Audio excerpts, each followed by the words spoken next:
అందరికీ నమస్తే. మీ నర్సన రానే వచ్చును. ఏదైనా ఏమైనా బరాబర్ చెప్పుకుందాం. మరి ఆల్చం ఎందుకు రా పోదాం పది వార్తలకు.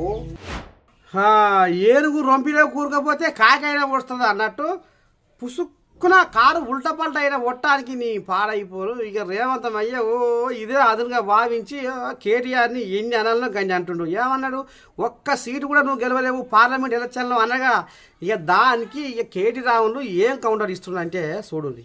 ఇక నిన్న మొన్న కాంగ్రెస్ ముత్తైదుగులు వాళ్ళతో పాటు రేవంతమయ్య కూడా రెచ్చిపోయి పాయ కదా కాళేశ్వరం పోయి మేడిగడ్డ తొర్ర చూపించే, మేడిగడ్డ బొర్ర చూపించే, మేడిగడ్డ పర్యలలా ఇక కల్వకుంట్ల కుటుంబం పండుకోవచ్చు అన్నట్టుగా నానా రకాలుగా ఎన్ని తీర మాట్లాడిండు.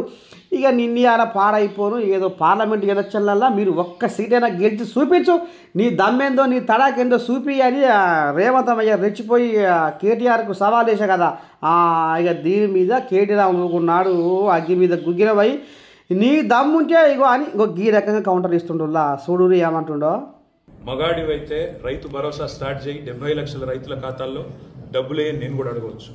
మగాడివైతే మహాలక్ష్మి స్టార్ట్ చేయి, 1,67,00,000 మంది ఆడబిడ్డలు ఉన్నారు, నెలకు 2,500 ఇస్తానన్నావు, స్టార్ట్ చేయి నేను కూడా అడగవచ్చు. కానీ నేను ఇవన్నీ ఏమనట్లేదు.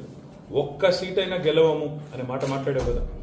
నీకు నిజంగానే దమ్ముంటే రేవంత్ రెడ్డి గారు నేను సవాల్ చేస్తా ఉన్నా, నేను నా సిరిసిల్ల ఎమ్మెల్యే పదవికి రాజీనామా చేసి వస్తా.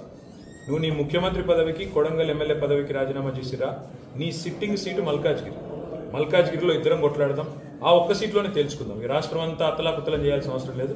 ఆ ఒక్క సీట్లోనే నేను వస్తాను మా పార్టీ తరఫున, నీ తరఫున నూరా నీ కాంగ్రెస్ పార్టీ తరఫున అక్కడ తప్పకుండా తేల్చుకుందాం. ఎందుకంటే ఒక్క సీటు గెలవను అని మాట్లాడుతున్నాం. మరి నీ మల్కాజ్గిరి పార్లమెంట్ సీట్లో అసలు ఎన్ని ఎమ్మెల్యేలు గెలిచింది కాంగ్రెస్ పార్టీ? గుండుస్తున్నా. ఎంతమంది కార్పొరేటర్లు గెలిచారు నీ మల్కాజ్గిరి పార్లమెంట్ పరిధిలో? కాబట్టి గెలుపు ఓటములు అనే వాటిని పట్టుకొని దాన్ని ఎక్కువగా ఊహించుకొని తన శక్తి సామర్థ్యాలు తాను ఎక్కువ ఊహించుకొని ఇవాళ మాట్లాడుతున్న రేవంత్ రెడ్డి గారికి నిజంగానే ధైర్యం ఉంటే, నిజంగానే దమ్ము ఉంటే, తెగువ ఉంటే నువ్వురా కొడంగల్ ఎమ్మెల్యే పదవికి రాజీనామా చేయి, ముఖ్యమంత్రి పదవికి రాజీనామా చేయి. మన మల్కాజ్గిరిలో నీ పార్టీ అభ్యర్థిగా నువ్వురా, నేను కూడా నా ఎమ్మెల్యే పదవికి రాజీనామా చేసి నేను కూడా వస్తాను. అక్కడే తెచ్చుకుంటాను.